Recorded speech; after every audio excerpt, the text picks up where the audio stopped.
Hey, this is Uwe again.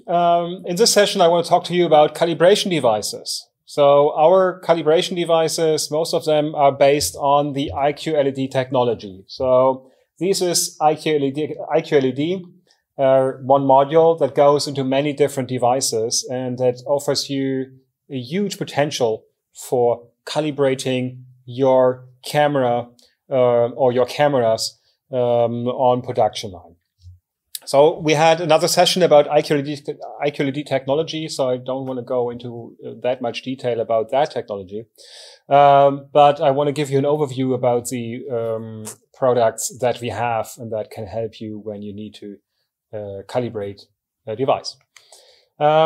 So, of course, our product range is the Cal range. So we have different Cal 1, Cal 2, Cal 3 devices that are specifically designed for the calibration. So they are all based on the IQ-LED technology, which I explained in the other session, so that you can create your individual spectrum, you can create colors and so on. So there are different tasks that you have on production line. For example, you have the need to measure spectral sensitivity. I mean, this is already high-end color calibration, but if you produce a high-end device, you want to do high-end calibration, right? So measuring spectral sensitivity on production line is definitely a huge trend where many companies jump on, do that nowadays so that they get the best possible performance of their devices. We're going to talk in another session about color calibration with cam specs and with IQ-LED and technologies about that. So have a look into that session, how that works. We want to calibrate gain and sensitivity for exposure. So the sensor might vary a little bit in its own sensitivity. So you want to correct that if you want to make a lot of cameras equal so that the customer has a good user experience. For that, you need a light source that is very stable in terms of intensity and where you can reproduce the intensity very well. So that can be done with IQ-LED technology. You might want to calibrate for different kinds of shading. So luminance shading or color shading, also called like relative illumination or vignetting. A huge issue in many modern cameras that the lens itself has a huge fall off so that the corners get quite dark compared to the center. And so each device gets its own calibration on production line to correct for that. So you need a powerful light source that is very uniform and can maintain this uniformity of a long period of time. And that is what we can provide you with our devices. You want to check maybe white balance. So either calibrate white balance or just check the white balance. So for that, it's very useful that you have different illuminants so that you can create an A or D50 or D65, all reproducible and all in that way that you make sure that the user has the same experience when they use the device outside than you had on the production line, so that you really match that. So you need a really good daylight. It should be somewhat daylight. It should be daylight that you use or mimic with the IQ-LED. Also, like detecting defect pixels might need just a gray image. You can do that. And the IQ-LED technology is highly optimized for production line usage. You have trigger access so that you can synchronize with your camera.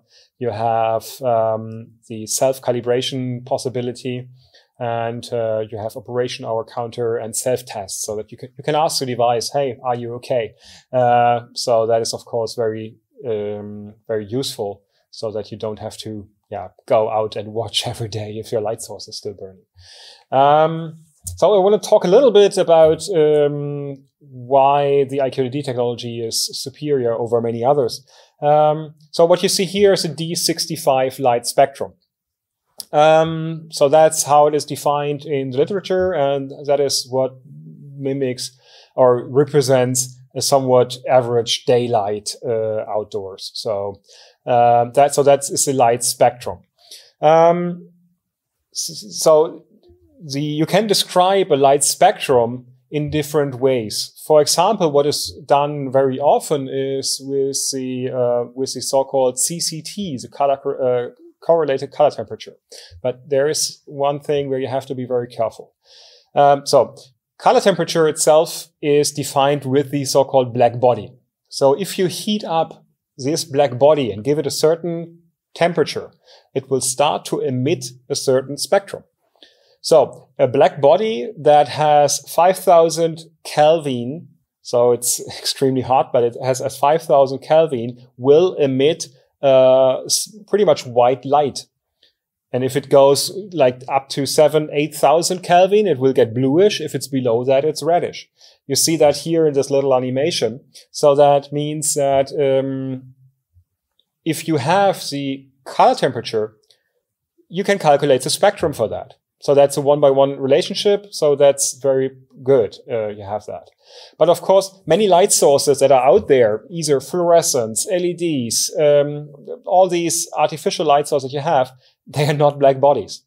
So in the past, there was the invention of using CCT, correlated color temperature, to describe these. So, which means that it just says, if you have a CCT of 5,000 Kelvin, it is not one specific spectrum. The CCT of 5,000 Kelvin just means that the white point of that is on an isometric line to the black body locus.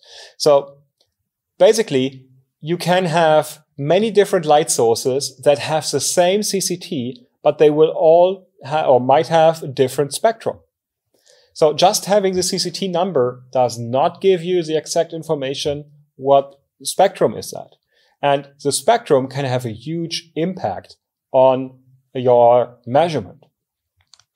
So here's an example. So you see on the right in that graphic, you see the comparison of two types of IR cut filter technologies. One is a blue filter, and the other one is using another technology that is angular depending. So in that graph, what you see is the band pass of that filter and also the dependency in the angle. So you see in that interference filter, you see that you have a shift there depending on the angle. So this is particularly what you want to see. This causes color shading. So that region that is like between 600 and 700 nanometers, so the variation of your IR cut, that is of high interest.